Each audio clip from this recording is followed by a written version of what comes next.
অন্তর্বর্তী সরকারের দায়িত্ব গ্রহণের পর এবার দুর্গাপূজায় ভারতে ইলিশ যাবে না বলে শক্ত অবস্থান নেন মৎস্য উপদেষ্টা ফরিদ আক্তার। তার এই সিদ্ধান্ত দেশের মানুষের বাহবা পেলেও ছিল মিশ্র প্রতিক্রিয়া, কিন্তু সকল আলোচনা সমালোচনার পর অবশেষে ভারতে ইলিশ পাঠানোর সিদ্ধান্ত নেয় সরকার।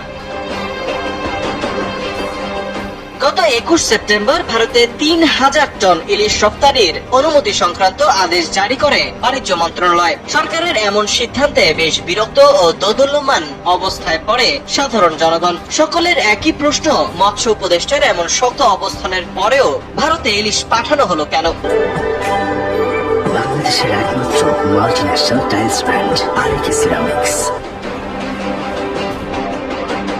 গত বৃহস্পতিবার কলকাতায় পৌঁছেছে ইলিশের প্রথম চালান। পদ্মার ইলিশ পেয়ে বেশ খুশি সেখানকার ক্রেতা বিক্রেতারাও। তবে কোন দিক বিবেচনায় সরকার তার অবস্থান থেকে সরে এসেছে তার কোনো পরিষ্কার উত্তর পায়নি দেশের মানুষ। কিন্তু সম্প্রতি বিষয়টি পরিষ্কার করেছেন অন্তর্বর্তী সরকারের আইন এবং প্রবাসী কল্যাণ ও বৈদেশিক কর্মসংস্থান বিষয়ক উপদেষ্টা ডক্টর আসিফ নজরুল। তিনি জানান, ইলিশ প্রধানত পশ্চিমবঙ্গের মানুষের জন্য যাচ্ছে। 24-এর গণ অভ্যুত্থানে তাদের সমর্থন ছিল বলেও উল্লেখ করেন তিনি। মূলত এই কারণেই সরকার ইলিশ পাঠানোর বিষয়টি পুনর্বিবেচনা করেছে বলে জানান আসিফ নজরুল। গেল 25 সেপ্টেম্বর ঠিকানায় খালেদ মহিউদ্দিন নামক অনুষ্ঠানে তিনি এসব কথা বলেন।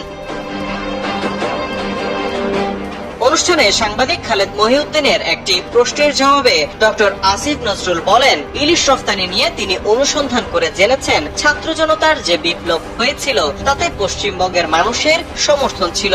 তারা বাংলাদেশের দূতাবাসের সামনে কর্মসূচি পালন করেছে। তাছাড়া পশ্চিমবঙ্গের মুখ্যমন্ত্রী মমতা ব্যানার্জিও কড়া ভাষায় তৎকালীন প্রধানমন্ত্রী শেখ হাসিনার সমালোচনা করেছিলেন এবং এটা নিয়ে একটা টানাপোড়েন সৃষ্টি হয়েছিল। তিনি আরো বলেন, ইলিশ প্রধানত পশ্চিমবঙ্গের মানুষের জন্য যাচ্ছে। তাছাড়া মোট যে ইলিশ রপ্তানি করা হচ্ছে সেটার পরিমাণ 0.29% বলেও উল্লেখ করেন তিনি।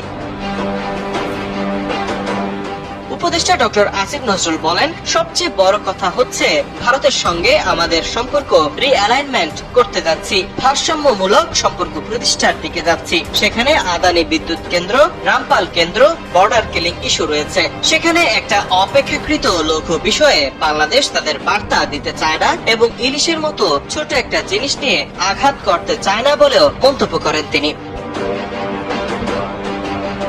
তৌহিদুল ইসলাম তারেক, কালবেলা।